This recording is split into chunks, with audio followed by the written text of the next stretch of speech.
Olá, bem-vindos ao meu canal. Hoje eu trago para você o resumo do livro de Esther. Aprenda com este resumo como atrair as bênçãos de Deus sobre a sua vida. Prontos para ouvir? Aí vou eu. De órfã, judia, cativa e escrava rainha. As marcas de Esther nos deixam uma análise e aplicabilidades de ações que podemos adotar para ver a bênção de Deus sobre nossa vida como veio para ela. A primeira marca está no capítulo 2, versículos 6 e 7.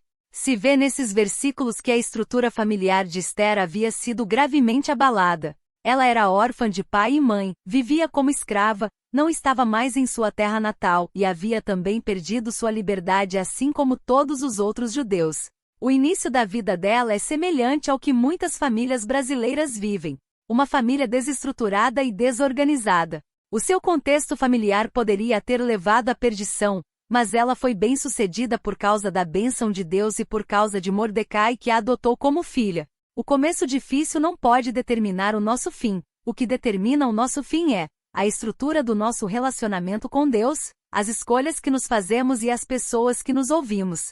Esses três fundamentos precisam estar bem alinhados na nossa vida assim como esteve alinhado na vida de Esther. A segunda marca de Esther é que ela era submissa à mentoria. Vemos isso no capítulo 2, versículos 10, 15 e 20. Esther estava sob a missão de quem a conduzia. Esther participou da escolha da nova rainha pela influência de Mordecai e agiu conforme ele mandou. Também levou em consideração todas as dicas que o eunuco responsável pelo harém havia recomendado. Quando ouvimos pessoas certas, o propósito de Deus se revela em nossas vidas.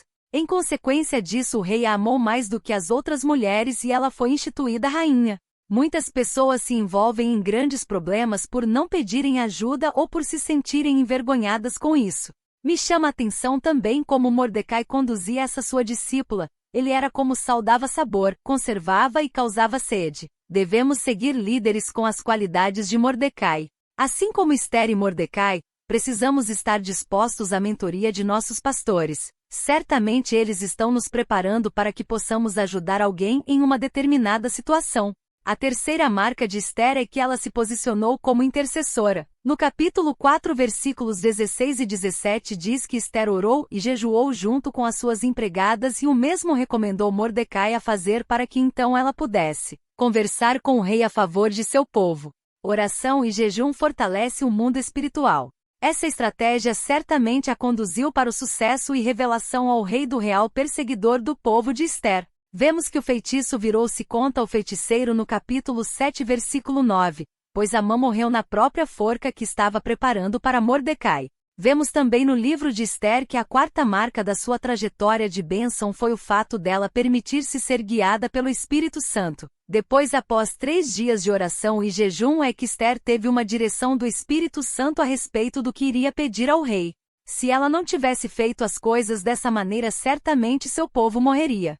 Esther primeiro honrou, serviu e depois pediu. Que sabedoria, não é mesmo? Eu oro para que Deus nos dê este mesmo espírito de prudência de Esther. E você? Como tem feito seus pedidos a Deus? Ele tem levantado o cedro para você e realizado seus pedidos? Seus desejos estão alinhados com o propósito do Espírito ou com o propósito da carne? Reflita sobre esses pontos e faça a leitura completa do livro de Esther para que você possa ser ministrado como eu fui. A quinta e última marca que destaquei durante a leitura do livro de Esther foi liderança próspera. Por mais que o texto não cite Esther no capítulo 10, ele cita o reino, e ela com certeza foi um dos fundamentos para um reino próspero e abençoado, pois Mordecai passou a ser o braço direito do rei e juntos fizeram de tudo para o bem-estar do povo e da sua raça. Se você deseja ter seus desejos atendidos, leia Mateus capítulo 7, versículo 7, e se você não está tendo seus desejos respondidos, leia Tiago capítulo 4, versículo 13. De uma vez por todas, apressam-se em aprender a pedir como Esther. Não desperdice seus pedidos, peça na brecha de Deus, peça alinhado com o propósito dele. Peça bem, não peça mal. Que Deus te abençoe.